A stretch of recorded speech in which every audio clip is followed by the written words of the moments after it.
नमस्कार, Haryana at 9 PM news channel में आप सभी का स्वागत है। आइए आपको कराते हैं खबरों से अपडेट।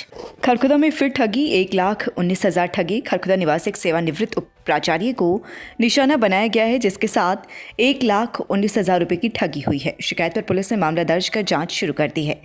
शहर के वार्ड 4 ब्राह्मण मोहल्ला निवासी राजपाल पाराशर दिल्ली में उपप्राचार्य पद से सेवानिवृत्त हैं। बीते रविवार को उनके पास फोन आया और सामने वाले ने खुद को वर्मा बताते हुए 2 लाख रुपए की जरूरत होने की बात कही।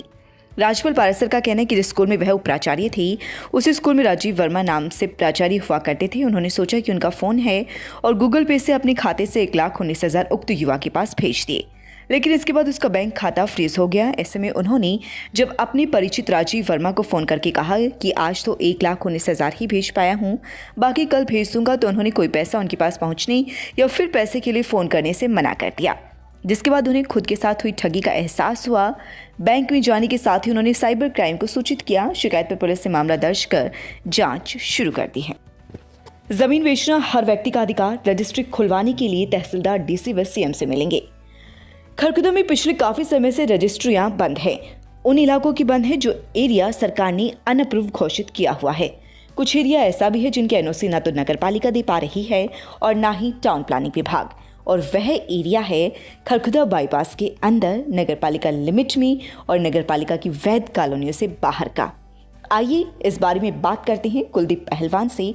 उन्होंने क्या कहा। इसमें मेरा तो ये मत है कि सरकार ने जो रजिस्ट्रियाँ रोक रखी है, ये गैर कानूनी रोक रखी है। ये कानून नहीं कहता कि भाई आप रजिस्ट्री को रोक दो। ये कहते हैं कि भाई अनडेवलपमेंट कर रहे हैं लोग, नाजायज कंस्ट्रक्शन कर रहे हैं। वो टाउन प्लानिंग महकमा कहाँ सो रहा है, उनको डेवलप मत होने दो। लेकिन किसी किसान ने, किसी के पास 1 एकड़ ज़मीन है, आधा एकड़ ज़मीन है, किसी ने अपने बच्चे की फीस भरनी है, किसी ने अपनी बेटी की शादी करनी है, कोई मकान बनाने की ज़रूरत है, कोई काम की ज़रूरत है, और वो अपनी ज़मीन नहीं बेच सकता। ये तो एक उसका अधिकार है, उस अधिकार पे कुठाराघात कर रही है सरकार। सरकार ने रजिस्ट्रियाँ करनी चाहिए। रजिस्ट्री खोलने से सरकार को रेवेन्यू आएगा। खाना कास्ट में कोई मालिक है, उसकी रजिस्ट्री नहीं करते, रजिस्ट्री बंद है। क्यों बंद है? हम सरकार से पूछना चाहते क्या रीज़न है अगर रजिस्ट्रियाँ बंद है। रजिस्ट्रियाँ खोलनी चाहिए, सरकार को रेवेन्यू आएगा, सरकार को पैसा आएगा और लोग अपनी ज़रूरत के लिए अपनी ज़मीन को बेचते हैं, और बहुत ही ज़रूरत होती है तब ज़मीन को बेचा जाता है। और रही अनऑथराइज जो कंस्ट्रक्शन करने की बात, वो अनऑथराइज कंस्ट्रक्शन ना करने दे सरकार। लेकिन कुछ ज़रूरी चीज़ें भी तो होती हैं जिसमें आदमी की अपनी ज़रूरत की चीज़ें हैं। किसी ने 200 गज का प्लॉट लिया है, अनऑथराइज जगह ले लिया, तो उसको डेवलप नहीं करने दे रहे, वो अगला उसको दूसरा बेचना चाहता है, तो बेचने दो, सरकार को तो रेवेन्यू आएगा। टाउन प्लानिंग वाले कहें उसको रोक देंगे, वो चीज़ एक अलग है, कंस्ट्रक्शन ना होने देना। लेकिन उसको ज़मीन ही ना बेचने देना, ये गैर कानूनी है। हम सरकार से, अधिकारियों से भी मिलेंगे और डीसी साहब से मिलेंगे। डीसी साहब भी अगर बात को नहीं सुनेंगे तो हम सीएम साहब तक ये बात को जरूर पहुंचाएंगे। अगर रजिस्ट्रियाँ खोलनी चाहिए, रजिस्ट्रियाँ होनी चाहिए, क्योंकि किसान वैसे ही बहुत परेशान है। बरसात की वजह से, फसल खराब होने की वजह से, किसी ने अपनी बेटी की शादी है, किसी ने बच्चे की फीस है, घर में और भी 10 काम होते हैं, और इस तरह से रजिस्ट्री पर रोक लगा देना, ये तो मैं कहता हूँ बहुत ही अनुचित कार्य है, और इस सरकार ने रजिस्ट्री करनी चाहिए। अब जिस आदमी ने 200 गज का प्लाट ले रखा था, किसी ने 20 साल पहले किसी ने कॉलोनी काट दी, वो तो अपनी कॉलोनी काट के अपना प्लाट बेच के उन्होंने अपनी ज़मीन बेच दी, वो चला गया। अब वो अपना प्लाट आगे बेचना चाहता है, तो वो भूमाफियाओं पर, कोई भूमाफिया जो हैं या जो कॉलोनी बसी हैं, जिस कानून के तहत बसी हैं या अनऑथराइज बसी हैं, वो तो प्रॉपर्टी डीलरों का काम है। किसान या कोई प्लॉट लेने वाले को की क्या गलती है? उसने प्लॉट ले लिया, वो अपना सेल करेगा, ठीक है, वो जो भी लेता अपने रिस्क पर लेता, उसको बढ़ने मत दो, सरकार डेवलप मत होने दो। तो इसलिए सरकार से अनुरोध है कि उन गरीब आदमियों की जो 200-200 गज के प्लॉट हैं, वो अपनी रजिस्ट्री करा के अपना खर्चा चलाना चाहते हैं, उनको परमिशन दी जाए। खरखुदा के सापला मार्ग पर स्थित एपी गर्ल पब्लिक स्कूल में क्रिसमस डे व महापुरुषों का जन्मदिन धूमधाम से मनाया गया। बच्चे सांता क्लॉज की वेशभूषा में स्कूल में पहुंचे थे और उन्होंने क्रिसमस ट्री को भी सजाया। खरखुदा के स्कूलों में धूमधाम से मनाया महापुरुषों का जन्मदिन है क्रिसमस डे। ब्रह्मशक्ति वरिष्ठ माध्यमिक विद्यालय थानेकला में शहादत सप्ताह के तहत देश के लिए अपने प्राणों की आहुति देने वाले शहीदों को याद किया गया।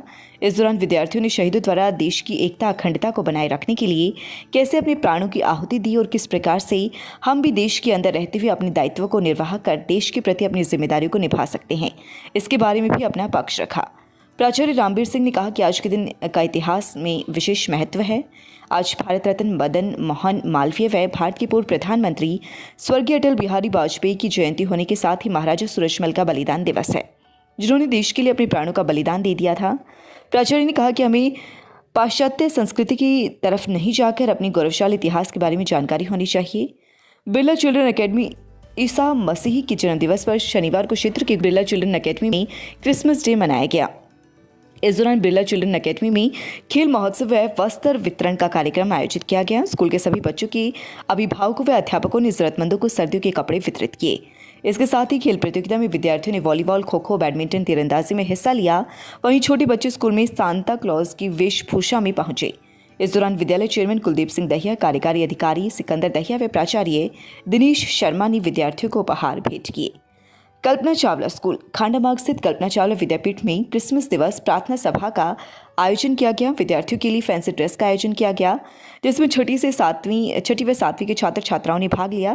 प्राचार्य मीनाक्षी अरोड़ा ने कहा कि 25 दिसंबर को ईसा मसीह के जन्मदिवस के रूप में मनाया जाता है और यह दिवस पूरे विश्व में मनाया जाता है। सभी धर्मों की इस दिन के बारे में अलग अलग अवधारणाएं हैं। उन्होंने बताया कि 19 दिसंबर से 28 दिसंबर तक सिख समुदाय शहीदी सप्ताह के रूप में मनाया जाता है। वह जमीन पर बिस्तर लगाकर सोता है। इस दिन रोमन जाति के व्यक्ति सूर्य देवता की आराधना करते हैं। निदेशक धर्मराज सहित सभी स्टाफ सदस्य इस दौरान मौजूद रहे।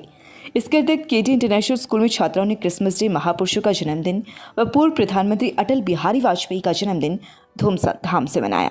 प्रिंसिपल प्रियवंदा ने छात्रों को संबोधित किया। आने वाले नववर्ष 2022 की आप सभी को AP Garg public school Sapla road Kharkhoda की तरफ से शुभकामनाएं। 2001 से लगातार शिक्षा के क्षेत्र में अग्रणी योगदान लगातार जारी। रजिस्ट्रेशन एवं एडमिशन शुरू। नर्सरी से 12वीं तक आर्ट्स, कॉमर्स, साइंस सहित सभी लैब सुविधाएं उपलब्ध। Fully AC room and CCTV facility. Pre primary तक के बच्चों के लिए खेल खेल में शिक्षा की बेहतर व्यवस्था। एपी गर्ग पब्लिक स्कूल का मुख्य उद्देश्य है बच्चों को शिक्षित कर एक जिम्मेदार नागरिक बनाना, ताकि भविष्य में वह ऊंचाइयां छू सके और अपनी व अपने पेरेंट्स के सपने पूरे कर सके। मेरा नाम संजय कौशिक है और मैंने ट्यूलिप हॉस्पिटल से अपना ट्रीटमेंट कराया। मुझे महिलाओं से संबंधित एक बीमारी थी जिसके लिए मैं 1 साल से परेशान थी और यहाँ की डॉक्टर अनुपमा और बाकी स्टाफ ने बहुत अच्छे से मेरा ट्रीटमेंट किया, जिसके कारण मुझे किसी भी व्यवधान का सामना नहीं करना पड़ा। मैं इन सब का तहे दिल से धन्यवाद करती हूँ। स्वागत है आपका Saini health care pharmacy, a complete health care centre में। हमारे यहाँ अंग्रेजी, देसी व पशुओं की दवाइयाँ, cosmetics, green tea, surgical items, हर प्रकार की vaccine, food supplements, trimmer, hair dryer आदि, wheelchair, thermometer, nebulizer, sugar machine wholesale rate पर मिलती है। लगातार खबरों से बनी रहने के लिए चैनल को लाइक, सब्सक्राइब और शेयर जरूर करें। धन्यवाद।